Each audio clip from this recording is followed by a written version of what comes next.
కేంద్ర ప్రభుత్వంపై ప్రతిపక్షాలు తప్పుడు ప్రచారం చేస్తున్నాయన్నారు కేంద్ర మంత్రి అర్జున్ రామ్ మేఘ్వాల్. యూపీఎస్సీలో లేటరల్ ఎంట్రీతో పాటు రిజర్వేషన్లపై సైతం దుష్ప్రచారం చేస్తున్నారని మండిపడ్డారు. ఇప్పటికే ఎస్సీ ఎస్టీ రిజర్వేషన్లలో క్రిమిలేయర్ అమలు చేయమని కేంద్రం చెప్పినా భారత్ బంద్ పేరుతో అనవసర ఆందోళన నిర్వహిస్తున్నాయన్నారు అర్జున్ రామ్ మేఘ్వాల్.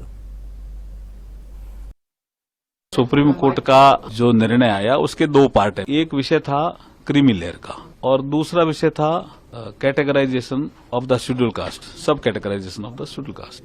इन दो विषयों में सुप्रीम कोर्ट ने एक में तो ऑब्जर्वेशन दिया, तो ऑब्जर्वेशन तो कोई जजमेंट का पार्ट नहीं होता।